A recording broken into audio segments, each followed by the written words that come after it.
자, 또 질문이 있는데 이게 정비 사업 같은 경우는 재개발 재건축 하면 일단 첫 번째가 길다. 두 번째가 뭔가 좀 돈이 많이 들어갈 것 같다. 아까 뭐 이렇게 좀 구역에 따라서 얼마라고 대충은 말씀해 주셨는데 이제 궁금한 건 이거예요. 이제 저처럼 정비 사업에 대해서 투자를 안 해보고 잘 모르는 사람들이 있다. 이제 막 처음 시작한다. 그럼 좀 이렇게 좀 공부를 해봐라. 물론 이제 나중에 우리 흥부님 강의도 듣고 뭐 책도 보고 그렇게 하겠지만 한번 좀 여기 구독자분들한테 한번 좀 조언 좀 해주시죠. 어떤 저 진짜 이거 진심으로 조언 드릴게요. 정비 사업 투자를 하시고 싶으시면 제가 아니어도 되니까 그 책, 시중에 나와 있는 누 한두 권 읽으시고 그 다음에 저는 그냥 바로 강의를 듣는 게 맞는 것 같아요. 곧바로 강의를 들어라. 누구가 되든지.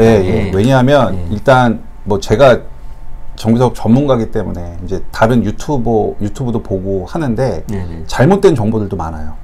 일단 그러면은 사람이 헷갈리기 시작하거든요. 그렇죠. 그리고 아까도 말씀드렸다시피 이거는 단순히 부동산 투자가 아니라 사업의 지분을 매입하는 거거든요. 내가 현대자동차에 투자를 하려면 현대자동차의 주식을 사듯이 내가 이 구역에 있는 주거 환경을 개선하는 사업에 빌라를 삼으로써 거기에 땅의 지분을 매입해서 출자를 하는 개념이기 때문에 사실 그냥 뭐 책이나 유튜브로 공부를 하기에는 한계가 있고 혹시나 잘못된 정보를 받아가지고 잘못된 판단을 하실까봐 너무 걱정이 돼요. 그래서 사실 주택으로 투자할 수 있는 것 중에 가장 상위 레벨이 전 재개발이라고 보거든요. 제일 어려운 게 재개발이라고 보는데 그래서 그냥 책을 읽고 강의를 들으시면서 바로 어느 정도 가이드라인을 딱 잡고 그 다음부터는 임장을 막 다니면 그때부터 이제 보이는 게 생기십니다. 그리고 이제 임장도 뭔가 좀 팁이 있을 거잖아요. 뭐 예를 들어서 뭐 갈 때 아까도 말씀하셨지만 교회 예배 시간 맞아요. 그런 거라든지 뭐 약간만 좀 팁 좀 알려주시죠. 그러면 예를 들어서 저는 저는 조합장님이 어떤 분이신지를 되게 중요하게 생각하거든요. 왜냐면 그분이 이제 이끌고 가야 되니까. 이끌고 가야 되니까. 사업을. 근데 서울의 대부분 그러니까 대부분은 아니지만 실제 제대로 된 조합장님이 많지 않거든요. 어떻게 보면 주식 투자로 치면 그 CEO가 어떤 사람이냐 보는 거랑 비슷하네요. 근데 그렇게 좀 이렇게 썩 괜찮은 분이 많지 않습니다. 그래서 조합장 평판 조사를 저는 항상 하거든요. 임장 가서. 어떻게 평판 조사? 자, 그러면 여러분들이 예를 들어서 뭐 땡땡 1구역에 조합장 평판 조사를 하려고 하는데 땡땡 1구역에 있는 부동산 중개업소에 가서 물어보면 당연히 나쁜 얘기를 안 하겠죠. 좋다고 하겠지 뭐. 좋다고 하겠죠. 그럼 땡땡 1구역이 아니라 땡땡 2구역 가는 거예요. 땡땡 2구역. 옆에 다른 지역. 다른 지역. 다른 거. 또 구역이 다른 거서 거기서 땡땡 2구역의 물건을 살 것처럼 이제 중개사분이랑 얘기를 하시다가 1구역의 조합장에 대해서 물어보시는데 여기서 되게 중요한 건 뭐냐면 부사님 땡땡 1구역 조합장님 어떠세요? 라고 물어보는 건 정말 우문. 그렇죠. 좀 너무 약간 좀 드러내놓고. 아니 그게 아니라 여기 땡땡 1구역 조합장님 어떠세요? 라고 하면 당연히 대체적으로 두 가지 중 당연히 이렇게 나옵니다. 괜찮아 이런 식으로 나오는 거예요. 모호하게 나온다는 거죠. 모호하게 나오는 거예요. 여러분들이 어떻게 질문을 해야 되냐면 사장님 그 땡땡 1구역 조합장님 이번에 한 200억 횡령해가지고 문제가 커진다는데 혹시 들으신 얘기 있어요? 이렇게 질문하는 거예요. 그런 일이 없더라도. 그러면 부사님이 어때요? 엄청 황당하겠죠. 뭔지 알겠다. 그럴 것 같았어. 내가 그 사람 이러면 그렇지. 평판이 그렇다는 거고 아니라고 그럴 분이 절대 아니라고. 정확해요. 그거. 뭔지 알겠다. 그래서 여러분들이 그냥 지어내도 돼요. 왜? 부사님이 그런 말도 안 되는 걸 어디서 들으셨어요? 그럼 그냥 머리 극적이면서 제가 죄송합니다. 죄송합니다. 잘못 알고 근데 이제 또 괜히 발 없는 말이 천리가 난다고 어쨌든 너무 남용하지 마시고. 그렇죠. 너무 그런데 그 반응을 보라는 거죠. 반응을 핵심은 200억 횡령이 중요한 게 아니고 그렇죠. 반응을 보면 아십니다. 뭔가 계속 뭔지 알 것 같습니다. 그런 식으로 해서 이제 좀 주변 분들이 생각하는 평판 이런 것들을 보면서 이제 지역 분석, 임장도 좋지만 이런 분위기 파악을 좀 해라. 그렇죠. 이게 굉장히 핵심이네요. 아까 제네스 방님이 잘 맞춰주셨어요. 그러니까 아까 200억 그게 중요한 게 아니라 이제 그런 식으로 부정을 딱 던지면 그렇죠. 딱 반응이 둘 중에 하나로 나와요. 아니 그럴 리 없다. 랑 또 하나는 뭐냐면 아이고 재개발이라는 게 다 그렇죠 뭐. 요 둘 중에 하나로 나오거든요. 그럼 이제 이쪽이 나오면 괜찮은가 보다. 이쪽으로 나오면 내가 모르는. 평소에도 약간 이런 말이 조금 있었나 보구나. 그렇게 라고 유추할 수 있다는 겁니다. 그러니까 아파트도 똑같은 것 같아요. 아파트 A지역 갔는데 이왕이면 그 동네 말고 다른 부동산 가보는 거죠. 그렇죠. 그럼 이제 그쪽에서는 주로 이제 단점 이야기로 많이 하니까 이제 그 단점이 뭐 별거 아니야. 맞아요. 그럼 상관없는데 굉장히 치명적인 단점. 그러면 이제 한번 고민해 볼 수 있다는 거죠. 맞아요. 맞습니다. 여기 오늘 굉장히 좋은 팁이 많이 나오고 있습니다. 고맙습니다. 목 좀 괜찮으세요? 괜찮습니다. 드시고 가세요. 네. 여기가 제가 네. 그리고 아까도 좀 비슷한 질문을 하긴 했는데 이제 뭐 구역에 따라서 최소 투자 금액 좀 말씀을 해주셨어요. 네.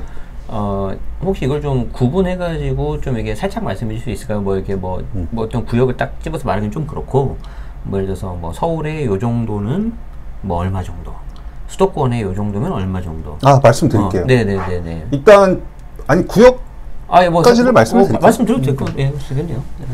일단 요것도 제 개인적인 생각이고요. 네. 제가 잘 사는 흥부가 보는 서울의 재개발 구역은 탑5가 탑5 나옵니다. 탑5. 한남, 성수, 네. 노량진, 흑석, 부가연이고요. 네. 한남, 성수, 노량진, 흑석, 부가연. 예. 외우세요. 네. 한남, 성수는 일단 뭐 여기는 현금만 10억이 훌쩍 넘어가야 되는 쪽이고. 네. 그 다음에 이제 노량진이 여러분들이 노량진이 1구역부터 8구역까지 있거든요. 그 다음에 1구역부터 8구역까지 있고 시장 재개발 있고 모아타운이 있는데 여기는 이제 구역마다 조금씩 다르기는 한데 그래도 현금이 한 8억 이상은 좀 있어야 됩니다. 근데 여러분들이 노량진 쪽은 많이 좀 관심을 가지셨으면 좋겠어요. 굉장히 많이 좋아질 곳이라 꼭 노량진은 여러분들이 좀 관심을 가지셨으면 좋겠고 그 다음에 흑석 같은 경우 이제 거의 끝났기 때문에 이제 9구역이 좀 남아 있는데 거기도 당연히 10억이 좀 넘어가고 왜냐하면 사업이 굉장히 많이 진행이 됐기 때문에 그 다음에 이제 부가연 같은 경우는 부가연 1-1-1-3은 이미 아파트로 끝났고 이제 2구역이 아현역 바로 위고 그 다음에 그 위가 부가연 3구역인데 한남 3구역이 관리 처분 인가가 나면서 급매들이 싹 들어가면서 노량진 쪽은 좀 올라왔는데 부가연 쪽이 좀 덜 올라오고 있어요. 느낌이 좀 덜 올라오고 있어서 부가연 같은 경우 부가연 3구역 같은 경우는 3주 전에 5억 8천 실투로 뚜껑 말고요. 5억 8천 실투로 들어갈 수 있는 게 있었습니다. 3주 전에 부가연 3구역. 자, 그 다음에 이제 그렇게 탑5 빼놓고 이제 저는 서부권은 수색증산이랑 가지호를 좋게 보고요. 그 다음에 동부권은 청량리를 좋게 보거든요. 그 다음에 동남권은 뭐 어차피 거여마천밖에 없으니까. 그 중에 청량리 말씀드리면 청량리 중에서 뭐 7구역은 이제 좀 있으면 일반 분양할 거니까 그건 빼고 이제 6구역 청량리 6구역 같은 경우는 지금 실투 금액으로 한 5억 6억 정도. 근데 여러분들께서 뭐 대출을 좀 일으켜서 레버리지를 일으킬 수 있다라고 하면 4억대 정도까지 떨어뜨릴 수가 있고요. 그 다음에 재기 6구역은 제가 지지난주에 임장 갔다 왔는데 매물이 다 너무 비싸가지고 그거는 좀 적정 가격을 말씀드리기가 좀 쉽지 않을 것 같고요. 그 다음에 이제 그 거여마천 쪽 가면 이제 마천 4구역이 좀 있으면 관리처분 인가가 날 건데 그게 3월 달만 하더라도 실투 4억 아래에서 잡을 수 있는 것들이 있었는데 지금은 많이 올라갔어요. 곧 관차 나니까 그런 거거든요. 네, 얼마 전에 갔더니 뭐 7억, 8억까지 올라갔더라고요. 와, 그렇게? 네, 그렇게 많이 올라가서 그쪽은 지금 이제 거의 매물이 좀 잠긴 것 같고 여러분들이 요렇게 해서 한 7군데, 8군데 정도 보시고 그 다음에 가장 저렴하게 들어갈 수 있는 게 조합설립 인가 난 걸 기준으로 장윤뉴타운 14, 15구역 15구역이 그저께인가 매물 나온 게 실투 2억 6천인가? 빌라 그게 하나 좀 있었고요. 그 다음에 뭐 너무 많아가지고 그러면 아싸리 질문한 김에 딱 찍어 물어보겠습니다. 가성비 하나 아니 그럴 거랑 그 뭐지 아예 돈 많았다고 했을 때 하나 딱 그렇게 2개 골라주시죠. 돈이 내가 정말 많다. 현금이 좀 많이 있다. 그러면 그냥 나 다 필요 없고 무조건 원탑으로 간다 하나. 아니다 나 가성비로 한번 승부 보고 싶다. 좀 약간 조심스러울 수 있는데 생각하는 거 한번 말씀해 주시죠. 오케이. 여러분 이게 궁금했죠, 여러분들? 내가 돈이 정말 많다. 그럼 고민할 필요가 없습니다. 한남, 성수 둘 중에 하나고요. 근데 근데 성수는 토지거래허가구역으로 묶여 있기 때문에 실제 실거주 아니면 살 수가 없어서 거기는 접근이 어려워요. 그럼 결국 이제 한남 뉴타운이거든요. 자, 개인적으로 대한민국에 있는 재개발 구역 중에 흥부야 너 하나만 가져라고 하면 저는 한남 5구역이거든요. 한남 5구역. 네. 한남 5구역이고 어떤 메리트가 있습니까? 흥부님을 반하게 하는. 자, 한남 5구역은 한남 5구역 바로 위에 푸르지오 아파트라고 있는데 그건 이제 군인 아파트입니다. 그래서 그건 거래가 안 돼요. 그리고 그 푸르지오 바로 위에 청화 아파트라는 게 있고요. 그 청화 아파트 푸르지오 위에 수송사 부지가 있고 그 수송사 부지 위에 유엔사 부지가 있고 그 유엔사 부지 옆에 청아파트가 있거든요. 근데 여러분들 한번 좀 이따가 네이버에 더 파크사이드 서울이라고 한번 쳐오세요. 더 파크사이드 서울. 네, 그 유엔사 부지에서 올 가을에 오피스텔을 분양을 할 건데 자, 일단 유엔사 부지가 어떻게 들어오냐면 오피스텔이 700 몇 세대가 들어오고요. 700 몇 세대? 네, 770인가? 그 다음에 이제 아파트가 420세대인가 들어와요. 그리고 이제 옆에 호텔이 들어오거든요. 근데 호텔이 어떤 호텔이 들어오냐면 전 세계 탑 10 안에 들어오는 최고 좋은 호텔이 들어오고요. 와. 그리고 거기에 이제 상가가 들어올 건데 그 상가에는 정말 명품들만 하는 그런 상가가 들어올 거예요. 근데 그 더 파크사이드 서울은 그 단지 이름이고 거기서 가을에 오피스텔 분양을 할 건데 그 오피스텔 이름이 더 파크사이드 스위트예요. 스위트. 네, 근데 거기에 지금 일반 분양가가 평당 9,500인가 9,600인가예요. 엄청납니다. 오피스텔이. 오피스텔이 지금 9,500이요? 네, 네. 그게 이제 가을에 분양을 할 거고 거기에 아파트 시행사가 아파트는 평당 분양가를 1억 2천을 잡았습니다. 와. 근데 제일 작은 평수가 60평이에요. 그쵸, 그 정도 해야죠. 네, 60평이에요. 그러면 이제 기본적으로 거기 아파트는 뭐 한 80억 정도가 분양가가 나온다는 얘기고요. 네네. 그쵸? 그러면 여러분들 아시겠지만, 이게 아파트 평수가 커지면 커질수록 평 단가는 떨어지거든요. 그럴 거 아니에요. 그러면 만약에 더 파크사이드 서울에서 34평짜리 분양가가 있었다. 그럼 제가 봤을 때는 평당 분양가가 한 1억 5천 정도는 나왔을 거라고 보거든요. 네네네. 그러면 거기에 34평 아파트가 한 50억 하겠죠. 야, 지금 이거군요. 맞습니다. 더 파크사이드 서울. 맞습니다. 1811-7776을 전화하시면 되는 거예요. 이거 벌써 시작했나 보구나. 오피스텔, 맞아, 오피스텔. 여기 있네. 네, 여기 있어요, 여기 있어요. 그렇죠. 이거면 됩니다. 여기가 호텔. 그 다음에 앞에가 오피스텔, 뒤에가 아파트. 야, 여기 제 손이 안 보이시네. 네, 아파트먼트, 여기 용산공원, 그 이제 더 파크사이드 몰 여기 있네. 여기 스페이스 있고, 유엔 프라자 있고, 여기 있고. 야, 아까 더 파크사이드 스위트 요거 오피스텔. 야, 이게 평당 9,500? 네, 9,500인가. 아무튼 9,000이 넘었다는 거죠. 9,000 확실히 넘었어요. 야. 그리고 뒤에 아파트가 평당 1억 2천. 야. 이게 바로 한남 뉴타운의 가치의 기준이 될 겁니다. 앞으로. 그럼 이제 이걸 기준으로 했을 때 이제 어떤 신축이 나올 수 있는 거는 정비사업밖에 없으니까. 그렇죠. 그러면 얘는 한남 뉴타운 5구역 위에 푸르지오 아파트 있고 그다음에 거기에 수송사 부지 있고 그다음에 그 위에 유엔사 부지가 얘거든요. 네네. 요 바로 밑에 수송사 부지에는 그게 들어와요. 그 뭐죠? 그 이렇게 낮게 지어지는 아파트를 뭐라고 하더라? 뭐 타운하우스? 타운하우스. 타운하우스가. 근데 여러분들 한남 뉴타운 5구역은 한강변 앞이거든요. 네네. 그럼 걔는 얼마여야 되는 거냐고요. 그래서 내가 돈이 정말 많다. 네. 그리고 나는 정말 최고를 하나 갖고 가고 싶다. 네네. 한남 5구역입니다. 한남 5구역. 네.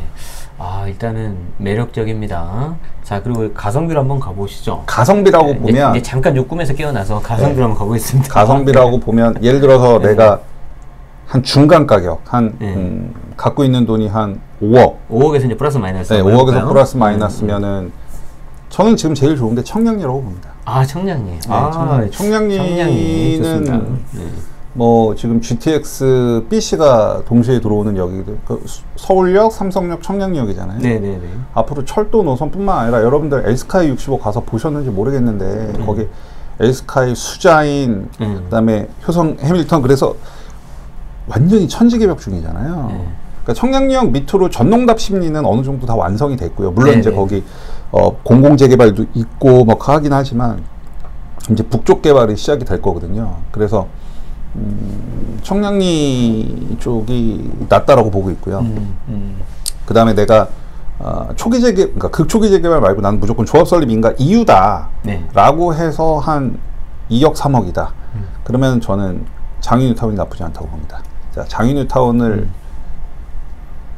더 말씀드리면 아마 우리 정규밴 수강생들이 화내실 거예요. 네네. 일단 그 정도만 하겠습니다. 요 정도까지만 다만 약간 희망적이었던 거는 세 개 다 저랑 예치했습니다. 제가 정비 사업을 안 해봤음에도 불구하고 그렇다는 거는 제가 뭘 잘한다는 게 절대 아니고 사람들 보는 눈이 좀 비슷할 것 같다. 맞아요. 그렇다 보면은 내가 좋아야 다른 사람도 좋은 거고 맞습니다. 그렇게 해야 나중에 뭐 팔거나 맞습니다. 뭐 이렇게 임차 주거나 맞습니다. 그때 훨씬 속을 안 썩인다. 맞습니다. 맞습니다. 그게 정답이다. 네, 맞습니다. 가끔 이제 취향이 특이하신 분들이 계시거든요. 이제 우리가 이제 전자제품이나 뭐 백 같은 거 살 때 예를 들어서 뭐 여성분들은 뭐 당연히 뭐 에르메스, 루이비통, 샤넬 가잖아요. 근데 아니야, 나는 그래도 뭐 구찌 예를 들어서 나쁘다는 게 아니에요. 근데 나중에 이제 좀 고생하실 수도 있다. 맞아요. 그렇게 좀 제가 비유를 한번 들어봤습니다. 맞습니다. 아, 오늘 너무 재밌고요. 더 깊숙한 이야기는 방송 끝나고 하겠습니다. 네. 네, 어쨌든 감사드리고 흥부님 운영하시는 채널에 지금 블로그 있으시죠? 네, 블로그만 있습니다. 블로그만. 다른 거 하실 생각 없으세요? 네, 유튜브는 하게 되면은 또 편집도 하고 다 이게 저는 그냥 투자하고 그다음에 임장 다니고 그냥 강의하고 그게 더 재밌는 거예요. 맞아요. 저도 하다 보니까 뭐 이제 뭐 다른 거 요청하는 경우도 있어요. 뭐 투자 강의를 해달라 뭐 해달라 그런데 할 여력도 안 되고 뭐 아직 제 실력도 안 되고 그냥 지금 세금 강의로도 바쁘고 나머지 시간을 말씀하신 것처럼 임장 다니고 투자하고 그거 하느라 바빠요 지금. 맞아요. 그러니까 그것만 해도 시간이 너무 없어서 저도 이게 많이 못 하고 있거든요. 그동안 이제 투자도 많이 하셨잖아요. 네, 많이 했죠. 그리고 이제 수강생 강의도 많이 최근에 이제 더 많이 하실 거고 앞으로도 이제 더 많이 하실 거고. 그래서 이제 정말 이거 필요하신 분들에게 도움 많이 드릴 건데 좀 이렇게 기억에 남는 에피소드 그런 거 있으세요? 뭐 이렇게 좀 뭐 이렇게 해가지고 좀 잘 된 케이스도 있을 테지만 뭐 이게 좀 안타까운 사례 뭐 이런 것도 있을 수도 있고 한번 좀 말씀 좀 해주시죠. 일단 안타까운 사례는 이제 제가 정규반 강의하다 보면 뭐 아까 분양 자격 말씀 잠깐 들었었는데 그러니까요. 그러니까 아파트를 받을 수 없는 물건을 사서 잘못 산 거죠. 네, 잘못 산 거죠. 그래서 그런 사례가 제일 안타깝고요. 그러니까 뭐 예를 들어서 뭐 도와드릴 수 있는 방법이 현실적으로 거의 없죠. 없잖아요. 없어요. 예, 없어요. 없고 그래서 그 부분이 제일 안타깝고 그냥 여러분들한테 팁을 좀 하나 드리면 재개발에서 상가는 원칙적으로 상가를 가져가야 돼요. 그러니까 내가 재개발 구역 내 상가를 사잖아요. 그럼 원칙적으로는 상가를 갖고 가야 되는데 상가를 삼으로 해서 아파트를 가져갈 수 있는 방법은 두 가지가 있어요. 하나는 그 상가가 깔고 있는 땅이 90제곱미터를 넘거나 90제곱미터 그 상가를 깔고 있는 땅이 90이 넘거나 아니면은 이 상가에 이제 권리가액이라는 게 있거든요. 그 권리가액이 거기서 지어지는 아파트의 가장 작은 평수의 조합원 분양가보다 커야 돼요. 그러니까 예를 들어서 거기 아파트가 지어지는데 제일 작은 평수가 예를 들어서 전용문적 5구예요. 근데 얘 조합원 분양가가 5억이야. 근데 내가 갖고 있는 상가의 권리가액이 4억 9천이야. 그럼 아파트를 못 가져가요. 5억 1천이야. 그럼 갖고 간다는 얘기죠. 그러면 이 말은 뭐냐면 권리가액이 커야 된다는 얘기거든요. 근데 권리가액과 조합원 분양 가격이 나오려면 적어도 사업 시행인가라는 단계를 지나서 이런 데이터들이 나온단 말이에요. 그러면 이제 막 조합 설립 인가 난 곳이나 초기 재개발 같은 곳은 그런 데에서 막 대지 3, 4평, 4, 5평짜리 구분 상가를 사는 건 되게 위험한 거예요. 되게 위험한 거고 특히 여러분들이 제일 많이 실수하는 것 중에 하나가 뭐냐면 주거용 근생이에요. 주거용 근생. 예, 주거용 근생은 뭐냐면 공부상으로는 근생이에요. 근생. 근데 실제 사람 살고 있는 거. 그렇죠. 근데 주거용 근생이라고 해서 입주권을 아예 못 받지는 않아요. 네. 근데 굉장히 까다로워요. 근생이니까. 근생이 굉장히 많이 까다로워요. 그래서 못 받는 경우가 훨씬 많거든요. 그런 거는 그냥 잘 모르면 안 건드리는 게 낫죠. 안 건드리는 게 나아요. 근데 왜? 빌라가 6억인데 주거용 근생은 3억이니까. 싸니까. 그리고 똑같이 생겼거든요. 여러분들 이렇게 빌라 진데 가보면 왜 1층은 사무소 근생 이런 걸로 해놓고 실제 거기다 가스레인지랑 갖다 놓고 해버리거든요. 그렇죠. 그런 데에는 여러분들이 속으시면 안 돼서 그런 게 너무너무 안타깝고, 그 다음에 뭐 제가 보람된 거는 어쨌든 이렇게 투자를 해서 뭐 수익을 내시거나 아니면 투자를 했는데 거기 사업장이 워낙 잘 되게 되면 그때가 제일 뭐 재밌죠. 내 집 마련하거나. 제일 재밌죠, 제일 재밌죠. 맞아, 진짜 그거는 뭐랄까 이게 말로 표현할 수 없죠. 네, 그건 진짜 재밌죠. 네. 굉장히 그 뭔가 이게 좀 보람도 되고. 맞아요. 뿌듯해요, 뭔가. 맞아요. 그게 제일 재밌죠. 제일 재밌고 제일. 그런 사례가 좀 더 이제 앞으로도 많이 나오면 좋겠습니다. 그 블로그 주소를 좀 하나 공유를 해드려야 되겠다. 제가 Yes I Can 93이에요. 제가 93학번이거든요. 그 제 원래 아이디 맞죠? 아이디는 Yes I Can이에요. Yes I Can. 여기 제가 링크를 드리도록 하겠습니다. 그래서 이제 좀 여기 맞아요. 그 블로그 먼저 좀 보시고 아까 흥부님도 말씀하신 것처럼 이제 흥부님 책도 있고요. 뭐 본인도 말씀하신 좀 다른 분 책이라도 좀 보고. 네, 맞아요. 안 되면 정말 뭐 그 중에 이제 괜찮으신 본인하고 또 합의 중요하니까. 맞아요. 그럼 강의를 들어라. 맞아요. 강의 듣는 게 훨씬 나아요. 왜냐면 거기서 잘못했을 때 이제 문제가 생기니까. 네, 좋습니다. 자, 이제 거의 이제 마지막 질문 가고 있는데. 앞에 많은 말씀을 해주셨어요. 많은 말씀 해주셨는데 적어도 정비사업 투자를 한다면 이것만큼은 놓치면 안 된다. 투자에 있어서 가장 중요한 요소 한 가지. 한 가지 딱 말씀드릴게요. 딱 말씀해 주시죠. 핵심입니다. 핵심입니다, 여러분. 자, 주거환경 개선을 사업을 하기 위해선 빌라 지어진 걸 때려 부셔야 돼요. 그리고 아파트를 올려야 돼요. 자, 때려 부시고 올리는 데는 당연히 돈이 들어가요. 비용이 들어갑니다. 그러면 원래 재개발 재건축은 일반 분양을 해서 일반 분양 수입으로 빌라를 때려 부시고 아파트를 올려야 돼요. 그런데 일반 분양 수입으로 이거를 다 충당이 안 돼요. 그래서 조합원들이 분담금이라는 걸 내는 거예요. 그 말은 일반 분양 수입이 작으면 조합원들의 부담이 커진다는 얘기예요. 여러분들 지금 공사비 엄청나게 오르고 있거든요. 불과 몇 년 전만 하더라도 평당 400만 원대가 일반적이었는데 500, 600에서 뭐 지금 1000까지 나온단 말이에요. 결국 그 사업비가 계속 늘어난다는 얘기거든요. 그러면 그 늘어나는 사업비를 일반 분양 수입으로 충당을 할 수 있는지 없는지를 여러분들이 보셔야 돼요. 그게 일반 분양 수입으로 충당이 안 되면 그거 다 누가 책임져야 된다? 조합원이 책임져야 돼요. 자, 그럼 일반 분양 수입이 늘어나기 위해서는 두 개를 보면 돼요. 첫째는 뭐예요? 일반 분양 개수가 많으면 돼요. 그렇죠. 예를 들어 조합이 100명인데 일반 분양이 1000개인 사업장이랑 조합원이 100명인데 일반 분양이 500개인 사업장은 전자가 훨씬 좋죠. 두 번째는 일반 분양 개수가 조금 작더라도 일반 분양가를 높이 받을 수 있는 사업장이면 좋은 거예요. 그래서 여러분들 이 두 가지가 정말 핵심이고, 그래서 그런 일반 분양 수입으로 규모의 경제를 이뤄낼 수 없는 형태의 사업, 규모의 경제를 이뤄낼 수 없는 조그만한 정비사업은 지금 투자에 조금 신중하셔야 됩니다.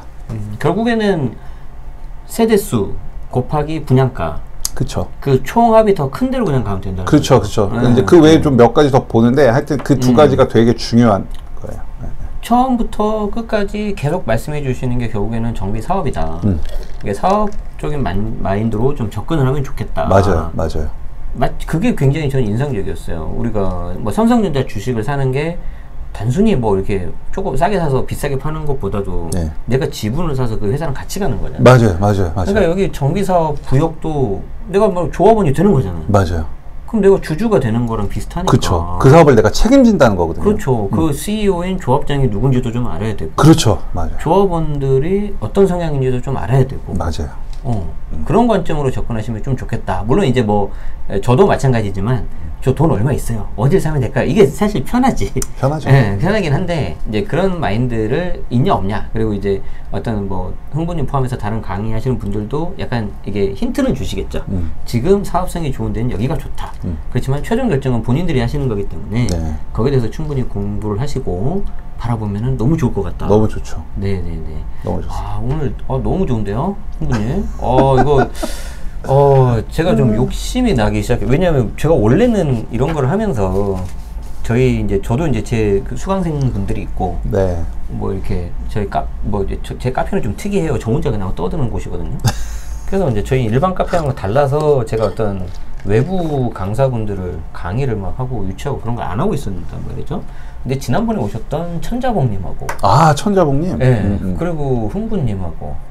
뭔가 이 두 분은 좀 모시고, 물론 이제 다른 분들도, 이제 그냥 뭐 그걸 해서 뭔가 제가 뭐 수익을 내거나 그런 생각은 없고, 우리 수강생분들 대상으로 좀 뭐 하고 같이 공부하면 어떨까 그런 생각이 좀 드네요. 좋습니다. 기회 마련해 굉장히 좀 인상적이었습니다. 네. 자, 이제 저희 마지막으로 저희 채널을 시청하고 계시는 좀 분들에게 좀 출연 소감 그리고 응원 말씀 좀 부탁드리고, 요 멘트 끝나고 난 다음에 저희가 이제 라이브에서만 할 수 있는 현장 지령답 조금 하고 마무리를 하도록 하겠습니다. 네. 일단 뭐 아까도 말씀드렸다시피 정비 사업은 여러분들 진짜 공부하셔야 돼요. 왜냐하면 서울엔 택지 없는 건 이제 누구나 알고, 서울에서 주택을 공급하기 위해서는 기존에 있는 거를 때려 부시고 이제 해야 되기 때문에 앞으로 서울은 계속 변해 나갈 거거든요. 노후주택은 계속 나올 거고 신축은 나와야 되고, 그러면 정비 사업을 모르는 상태에서 내가 부동산 투자를 한다, 수익을 낸다, 그거는 이제 안 됩니다. 그래서 정비사업 공부를 여러분들께서 꼭 좀 하셨으면 좋겠고, 그러기 위해서는 아까 항상 단순히 부동산 투자를 하는 게 아니라 내가 이 주거 환경을 개선하는 사업가적 마인드, 그거가 꼭 필요해요. 꼭 필요하기 때문에 항상 그거에 대한 마인드. 아까 제네시스 방님 잠깐 말씀하셨지만 어디가 좋아요? 네, 여기가 좋아요. 그래서 그냥 딱 사면 편하시죠. 근데 문제는 뭐냐면 내가 이 정비사업의 전체적인 프로세스를 모르면 그 사업이라는 게 가다가 되게 위기에 봉착될 수도 있거든요. 그럼 그때 여러분들 어떻게 대처하실 거냐는 거예요. 사는 건 잘 샀지만 중간에 굉장히 여러 가지 일이 일어날 수 있단 말이에요. 그거 어떻게 대처하실 거냐는 거죠. 그래서 여러분들께서 조금만 공부하면 되거든요. 조금만 공부하면 되게 많은 것을 보게 될 거고, 특히 재개발 같은 경우는 구멍이 정말 많아요. 네, 단순히 재개발 투자뿐만 아니라 이 재개발이라는 걸 이용해서 투자할 수 있는 영역이 되게 많아요. 그래서 그걸 제가 얼마 전에 이주수요 특강이라고 해서 이제 지금 안 하지만 그걸 했던 게 바로 그런 거니까 여러분들께서 꼭 공부를 좀 하셔가지고 자산을 앞으로 형성시키는데, 특히 갈아타게 하는 분들한테도 되게 도움이 되니까 여러분들 많이 응원하겠습니다. 화이팅! 화이팅! 화이팅! 자, 보다 세부 사항은 제가 이제 본문 더보기하고 고정 댓글에 남겨놓을 그 흥부님 블로그 참고하시면 될 것 같고, 앞으로도 많은 활동 부탁드리도록 하겠습니다. 네, 고맙습니다. 네, 오늘 이렇게 바쁘신데 시간 내주셔서 고맙습니다. 네, 초대해 주셔서 고맙습니다. 네. 감사합니다. 감사합니다. 네.